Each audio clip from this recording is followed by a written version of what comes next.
So இன்றைக்கி நம்ம பார்க்க போகிறது 10th ஸ்டாண்டர்டோட 9th யூனிட் சொல்யூஷன்ஸ். ஓகேவா?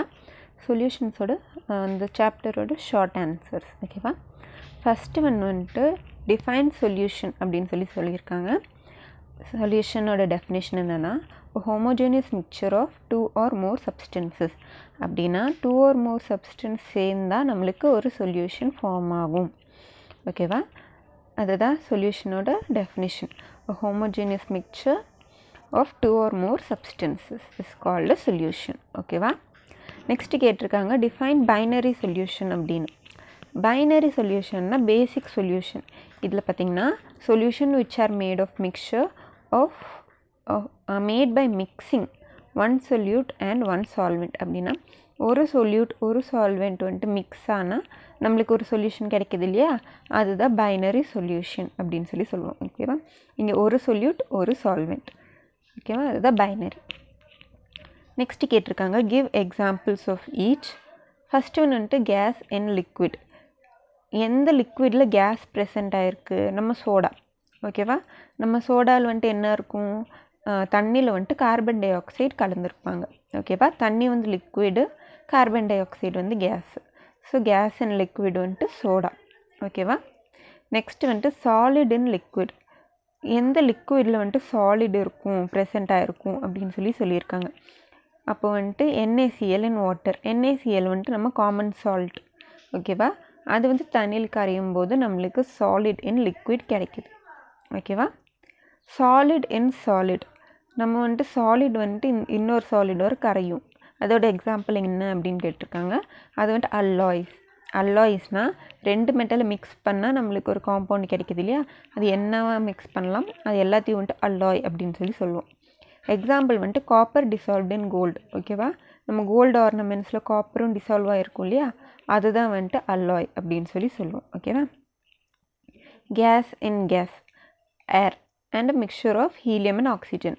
ஏர் வந்துட்டு நம்மளுக்கு இந்த ஏரில் வந்துட்டு ஆக்சிஜன், நைட்ரஜனு, அப்புறம் ஹைட்ரஜன் எல்லாமே மிக்ஸ் ஆகிருக்கும். ஸோ இது வந்துட்டு example of gas and gas. இன்னொன்று வந்துட்டு mixture of helium and oxygen. Helium oxygen எப்பயுமே கலந்துருக்கும். ஓகேவா? அது வந்துட்டு example of gas and gas அப்படின்னு சொல்லியிருக்காங்க. இதுதான் தேர்ட் கொஷினோட ஆன்சர்ஸ். நெக்ஸ்ட் ஃபோர்த் கொஷின் பார்த்திங்கன்னா aqueous and non aqueous solution and examples. Aqueous சொல்யூஷன்னா என்ன, நான் அக்வஸ் சொல்யூஷன்னா என்ன, அதோட எக்ஸாம்பிள்ஸ் கேட்டிருக்காங்க. அக்வஸ் சொல்யூஷன்னா a solution in which water acts as a solvent is called aqueous solution. அப்படின்னா சால்வெண்ட் வந்து எங்கே வாட்டராக இருக்குமோ அது எல்லாத்தையும் வந்துட்டு நம்ம aqueous solution அப்படின்னு சொல்லுவோம். அக்வானா தண்ணி. ஸோ தண்ணினா நம்ம வாட்டர் வந்துட்டு எங்கே சால்வெண்ட்டாக இருக்கோ அது எல்லாத்தையும் aqueous solution அப்படின்னு சொல்லுவோம். Example NaCl in water. தண்ணியில் வந்துட்டு உப்பு கரையும்போது நம்மளுக்கு இந்த வாட்டர் தான் வந்துட்டு சால்வெண்ட்டாக இருக்கும் இல்லையா, ஸோ அதை வந்துட்டு aqueous solution அப்படின்னு சொல்லுவோம். நான் aqueous solution என்ன அப்படின்னு பார்த்தோன்னா a solution in which any other liquid other than water is used as a solvent is called non-aqueous solution. அப்படின்னா வாட்டரை தவிர்த்து வேறு எந்த லிக்விடும் நம்ம வச்சு கரைச்சோன்னா அதை வந்துட்டு நான் aqueous solution அப்படின்னு சொல்லுவோம். ஓகேவா? எக்ஸாம்பிள் வந்துட்டு சல்ஃபர் டிசால்வ்ட் இன் கார்பன் டைசல்ஃபைடு. இங்கே வந்துட்டு கார்பன் டைசல்ஃபைடு தான் வந்துட்டு சல்ஃபரை கரைக்குது. ஓகேவா? வாட்டர் கரைக்கிறது இல்லை. ஸோ இது வந்துட்டு நான் aqueous சொல்யூஷன். நெக்ஸ்ட் பார்த்தோன்னா வால்யூம் பர்சன்டேஜை டிஃபைன் பண்ண சொல்லியிருக்காங்க. Volume percentage is defined as the ratio of volume of solute. ஓகேவா? Volume of solute divided by volume of solute plus volume of solvent into 100. ஓகேவா? இதுதான் இதோட ஃபார்முலா. எழுதும் போது நம்ம வந்துட்டு ratio of volume of solute by volume of solute and volume of solvent is known as volume percentage. ஓகேவா? into 100 is known as volume percentage அப்படின்னு எழுதணும். ஓகேவா? இதுதான் வந்துட்டு மெயின் ஃபார்முலா. சிக்ஸ்த் ஒன் பார்த்தோன்னா aquatic animals live in cold regions. By aquatic animals எப்பயுமே cold ரீஜன்ஸ்லேயே தான் இருக்கும். ஏன் அப்படின்னு கேட்டிருக்காங்க. ஏன்னா solubility of gas is higher when the temperature is low. Temperature எங்கெங்கே லோவாக இருக்குமோ அங்கே நம்மளோட கேஸோட சாலிபிலிட்டி ஜாஸ்தியாக இருக்கும் அப்படின்னு சொல்லியிருக்காங்க. அப்போனா hence more O2 is present. O2 வந்து கேஸ் இல்லையா, ஸோ வந்துட்டு அது இன்க்ரீஸ் ஆகும். எப்போது டெம்பரேச்சர் டிக்ரீஸ் ஆகும்போது O2 இன்க்ரீஸ் ஆகும். அப்போது therefore more amount of dissolved O2 is present in cold region.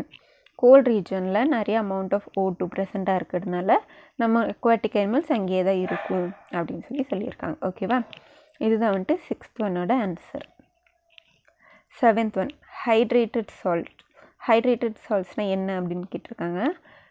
Ionic salts crystallise out of their saturated aqueous solution with definite number of water molecules. அப்படின்னா நம்ம ionic salts இருக்கு இல்லையா, அது வந்துட்டு தண்ணியில் கரைச்சும் போது அது கிறிஸ்டலைஸ் ஆகிட்டு வெளியே வரும். ஓகேவா? இந்த கிறிஸ்டல்ஸில் வந்துட்டு கிறிஸ்டல் மட்டும் இருக்காது, அதோடு சேர்ந்து டெஃபினட் நம்பர் ஆஃப் வாட்டர் மாலிக்யூல்ஸும் இருக்கும். ஓகேவா? இந்த மாதிரி வாட்டர் மாலிக்யூல்ஸ் இருக்கிற கிறிஸ்டல்ஸ் என்ன சொல்லுவோம்? ஹைட்ரேட்டட் சால்ட் அப்படின்னு சொல்லுவோம். எக்ஸாம்பிள் வந்துட்டு காப்பர் சல்ஃபேட், பென்டாஹைட்ரேட்.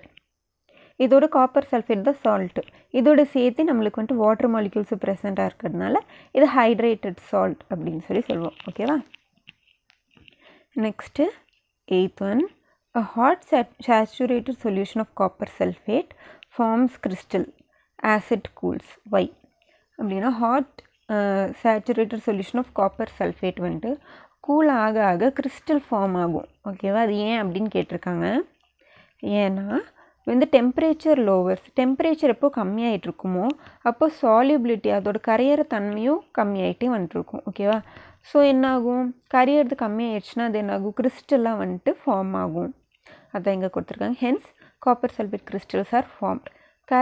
டெம்பரேச்சர் கம்மியாகும் போது சால்யூபிலிட்டி கம்மியாகுது, அப்போ அதோட கரையிற தன்மை கம்மியாகுது இல்லையா, ஸோ அது கரையாமல் சால்ட் கிறிஸ்டல்ஸை ஃபார்ம் ஆகும். ஓகேவா? அதுதான் hence copper sulphate crystals R formed. ஓகேவா?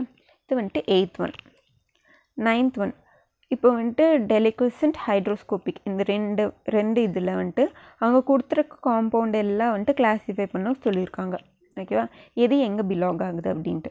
ஃபஸ்ட்டு நம்ம வந்துட்டு டெலிக்வசன்ட்னா என்ன அப்படின்னு பார்ப்போம். டெலிக்வசன்ட்னா tendency of any substance to become liquid. அப்படின்னா எந்த ஒரு சப்ஸ்டன்ஸும் வந்துட்டு தானாக வந்துட்டு லிக்விடாக மாறுறதுக்கு அதுக்கு ஒரு தன்மை இருந்துச்சுன்னா அது டெலிக்வசன்ட் அப்படின்னு சொல்லுவோம். ஹைக்ரோஸ்கோபிக்னா அப்சர்வ் மாய்ஸ்சர் ஃப்ரம் ஏர். நம்ம ஏரில் இருக்கிற மாய்ஸ்சர் எல்லாம் அப்சர்வ் பண்ணி வச்சுக்கோம் இல்லையா, அந்த மாலிக்யூல்ஸ் அந்த காம்பவுண்ட்ஸ் வந்துட்டு ஹைக்ரோஸ்கோபிக் அப்படின்னு சொல்லுவோம். ஓகேவா? இப்போ வந்துட்டு ஹைக்ரோஸ்கோபிக் டெலிக்வசன்ட். கான்சன்ட்ரேட்டட் சல்ஃபியூரிக் ஆசிட் வந்துட்டு ஹைக்ரோஸ்கோபிக். ஏன்னா அது வந்துட்டு டீஹைட்ரேட்டிங் ஏஜென்ட், எல்லா வாட்டரும் வந்துட்டு இது அப்சர்வ் பண்ணிக்கும். ஓகேவா? ஐ மீன் வாட்டர் ஆகிற தன்மை இருக்குது. சிலிக்கா ஜெல்லும் வந்துட்டு water absorption. Concentrated H2SO4 silica gel எல்லாமே ஹைக்ரோஸ்கோபிக். டெலிக்வசன்ட் வந்துட்டு கால்சியம் குளோரைடு. கால்சியம் குளோரைடு கல் மாதிரி இருக்கும், ஆனால் போக போக தண்ணியாக கரைஞ்சிரும். ஓகேவா? So calcium chloride. CuSO4 கிப்சம் சால்ட்டும் வந்துட்டு டீஹைட்ரேட் ஆச்சுன்னா அது வந்துட்டு ஹைக்ரோஸ்கோப்பாக மாறும் அப்படின்னு சொல்லியிருக்காங்க. ஓகேவா? இதுதான் வந்துட்டு 9th ஆன்சர்ஸ்.